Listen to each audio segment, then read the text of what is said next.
So then the Don Phallus family, Brian, is numerous, and they had to have a summit. And they had to all come out. Well, I say all. They had to all come out except whoever's injured. And I don't even know if there's any others that they didn't have besides that. But there was already, let's say, 1, 2, 3, 4, 5, 6, 7, 8. So there was Lance Archer, there was Kyle Felcher, there was Josh Alexander, there was Rocky Romero, there's Mark Davis, Oblada, the two masked guys that I had no idea. And then they said that it was Chichia and Clone. And they made a big deal that Take a Shit wasn't there because of travel difficulties. And who else is hurt? There's a couple more that's in it that's hurt. Trent Beretta. What? I didn't know he was in it. Yeah, I think he joined when Rocky Romero joined. What the fuck happened to him? A goddamn brain transplant? We haven't seen him in ages. Not that I'm complaining. But anyway, they all sit down, and it's all the group of miscellaneous heels, and we've mentioned all the problems with this organization and wondered why Don doesn't actually manage anybody. And then they gave Don a painting of all of them, which was very homoerotic in nature.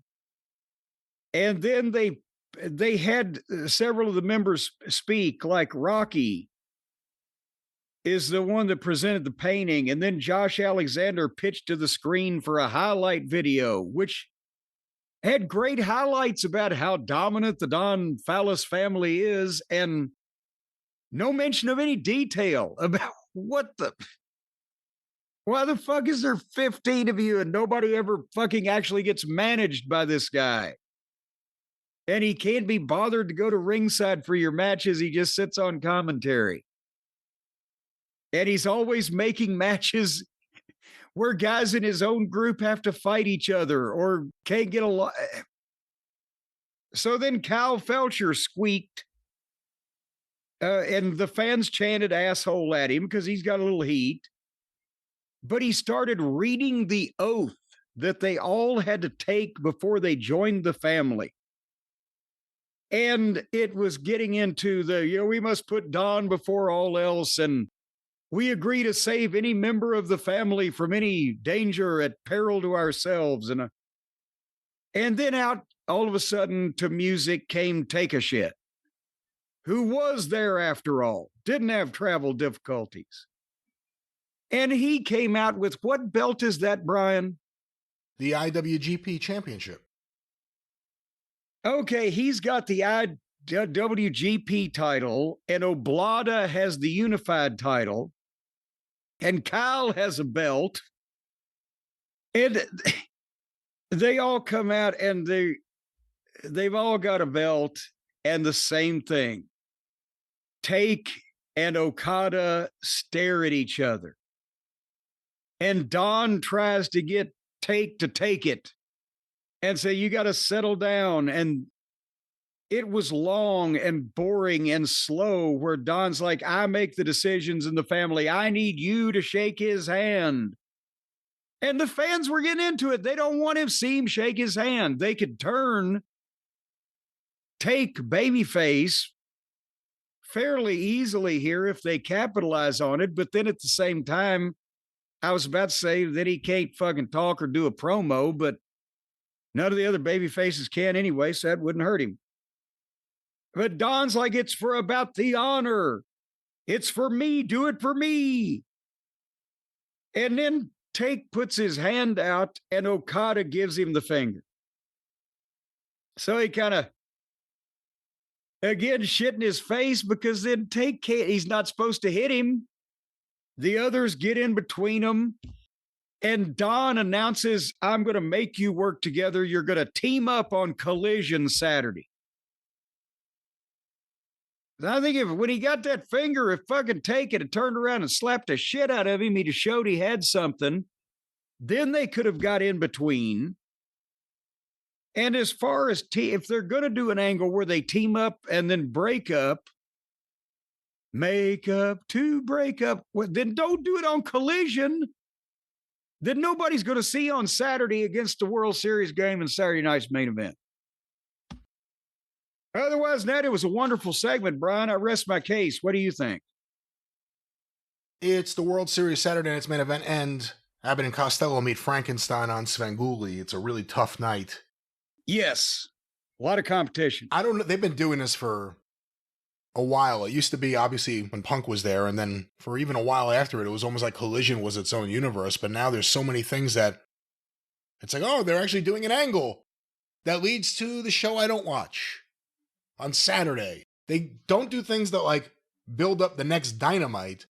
It's to build the show that no one is tuned. Like, you're not going to get more people to tune into that show.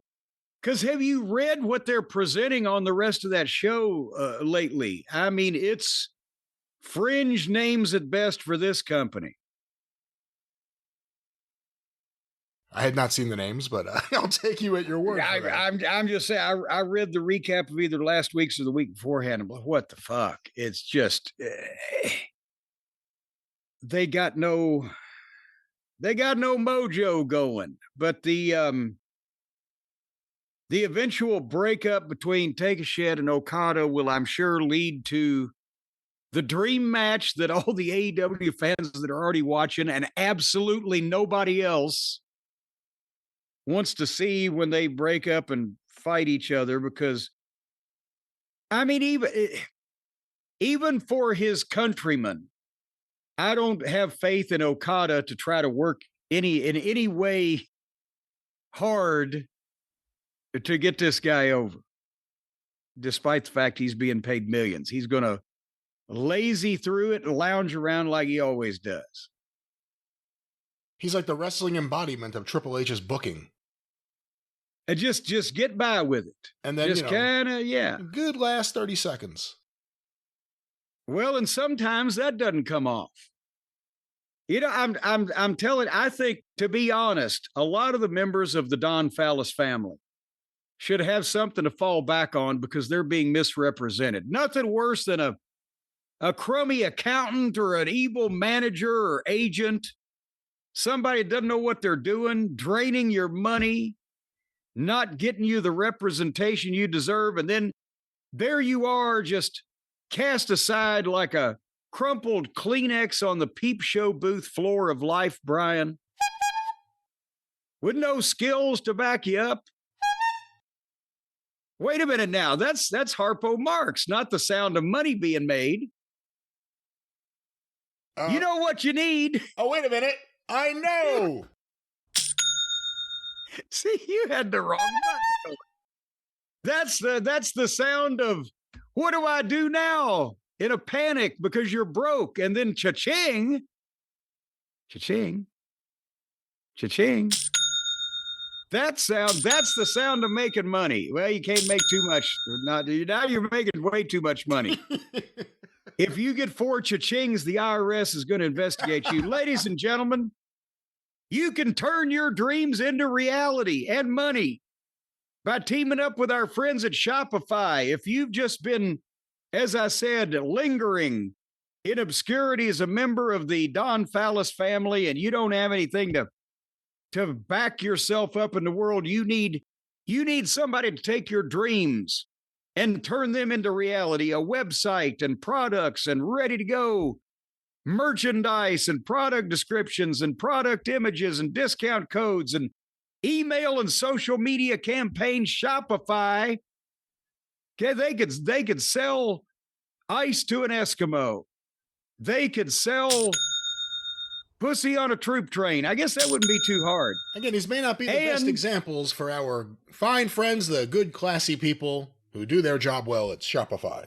I understand you have to be over 21 to be able to sell pussy on the internet, courtesy of anything to do with Shopify. That's why the purple pay button. No, I don't think that has anything to do with Shopify. And again, Shopify is someone you could trust just like we do with our online store, ArcadianVanguard.com. Get your drive-through t-shirts today. We trust them. You can too. Because anybody that presses that purple shop pay button means business. They're going to send you money. And Shopify will gather it all up in a bushel basket and dump it over your head. So you'll be swimming in it. It's not exactly how it works, but all works. Of our commercials end up with people swimming in money. That's because we have people that want to get ahead in the world. We got astrophysicists. Hey, what was the astrophysicist's name? David? David. Dr. David. If you want to start your own astrophysicist business where people bring astros in to get them physicists, then you get it. You get a virtual storefront here with Shopify, a commerce platform behind millions of businesses. I bet they don't have too many astrophysicists selling astrophysicist things. And yet you can make a fortune right now. Go to shopify.com/JCE and you can sign up for a $1 a month trial period, David. So for that $1, they'll build you a website advertising your astrophysicistness to all the people that are in need of physicisting their astros. Shopify.com/JCE. It's only going to cost you $1 a month to be an astrophysicist in business for yourself. Not having to worry about working for the planetarium or NASA or the Russians or the little duchy of fucking Fenwick. You can work for yourself and build your own goddamn atomic bombs. You can work for yourself and not do that. You can work for yourself and study and work hard and create. And then a great product. On Shopify, they can press the purple pay button to pay you not to set your nuclear missiles off over major metropolitan areas of the world. Again, we were at the end. I don't know how we had to drag ourselves back to nuclear annihilation. I can't speak, but I can notice a good deal, and that is this deal for Shopify. Jim, one more time, with a soothing tone, what is that promo code? Shopify.com/JCE. That's right. I remind you, we use Shopify ourselves, so we like them. You can too. This is Jim's show.